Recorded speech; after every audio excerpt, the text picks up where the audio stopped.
आइए बात करते हैं एक और मार्केट जहां पर एक्शन आपको थोड़ा हमारे लिए चिंताजनक बनते हुए दिख रहा है, और वो है कमोडिटी मार्केट। कच्चा तेल आपके लिए ऊपर जा रहा है, सोना आपके लिए ऊपर जा रहा है। आखिर चल क्या रहा है यहाँ पर? इक्विटी मार्केट को तो हम क्लोजली ट्रैक कर ही रहे हैं, कमोडिटी का भी एक अपडेट समझा जाए।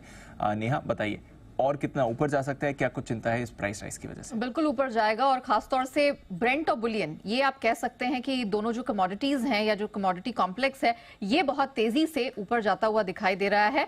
आउटलुक मैं बताऊं उससे पहले आपको बता देती हूं कि किस तरह का मूवमेंट यहां दिखा है। 3 महीने की ऊंचाई पर इंटरनेशनल मार्केट में सोना है। दिसंबर कॉन्ट्रैक्ट जो कि सबसे बड़ा वॉल्यूम है कॉमेक्स पर, वो किसी भी समय यहां $2000 का जो आंकड़ा है वो छू सकता है। घरेलू बाजार की बात करें 60,500 600 के पार निकले हैं, जो कि 5 महीने का उच्चतम स्तर है। तो यहां पर कमजोर रुपए का भी सपोर्ट मिलता हुआ दिख रहा है। 7 महीने के निचले स्तर से ऑलमोस्ट सोना यहां पर $160 चढ़ चुका है, जो 2 हफ्ते पहले ही हमने बनता हुआ देखा था। कच्चे तेल की बात करें 3 हफ्ते की ऊंचाई पर है, यहां पर भी जबरदस्त स्ट्रेंथ देखने को मिली है। मजबूती का एक कॉमन कारण है, वो है मिडिल ईस्ट में जो कॉन्फ्लिक्ट। सेफ हेवन अपील सोने की तरफ बढ़ती हुई इसी कारण से देखने को मिली है, वो भी तब जब डॉलर इंडेक्स फॉर्म था, यूएस ट्रेजरी यील्ड ऊपर बनी हुई है। और अगर कच्चे तेल की बात करें तो सप्लाई की चिंता तो बनी हुई है, क्योंकि दुनिया के जो प्रोवन यहां पर आप कह सकते हैं कि जो स्टॉक्स हैं, फील्ड्स हैं, उनमें से 80% ओपेक में है, और उससे भी जो 67% के आसपास है वो मिडिल ईस्ट के देशों में ही है। तो ये एक बड़ी चिंता का कारण बनता हुआ कच्चे तेल के लिए दिखाई दे रहा है। इसके अलावा अमेरिका, जो कि बहुत समय से टाल रहा था एसपीआर की, स्ट्रेटेजिक पेट्रोलियम रिजर्व्स की रीफिलिंग, उन्होंने यहां पर अब शुरुआत कर दी है।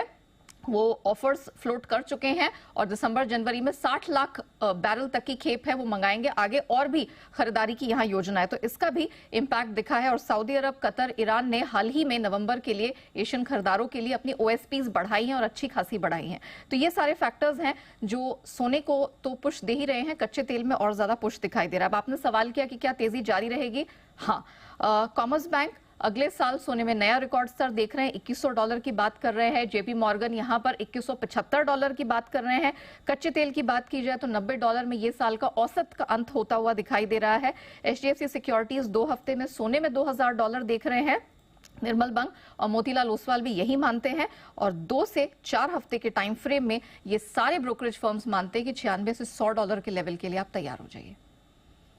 $100 अनिल जी, बचा क्या है? बचा क्या है? $5-7 $5-7 और हाँ, तो $6-7 बचे हैं, तो हो जाए तो कोई बड़ी बात नहीं। और जिस स्पीड से आजकल बढ़ता घटता है, साल का अंत किसने देखा है दीप? साल के अंदर पता चला 100 भी चला गया, 80 भी आ गया और वापस हो गया। इन्होंने 2 से 4 हफ्ते का व्यू दिया है। 2 से 4 हफ्ते का ही है ना, फिर तो ठीक है। मतलब 2 से 4 हफ्ते में ठीक है। ज्यादा पहले लोग बोलते थे कि लॉन्ग टर्म प्रेडिक्ट करना आसान है, आजकल लॉन्ग टर्म मुश्किल हो गया, शॉर्ट टर्म ज्यादा इजी है ना। लॉन्ग टर्म में किसको पता है 1 साल में कहाँ जाके कहाँ जाएगा। चलो बढ़िया है, ये है आपके लिए कच्चा तेल का पूरा आउटलुक आता हुआ नेहा जी की तरफ से। बहुत बढ़िया। ओके, ये है आपके लिए कच्चे तेल पर व्यू, और साथ ही सोने पर भी एक्शन बन रहा है।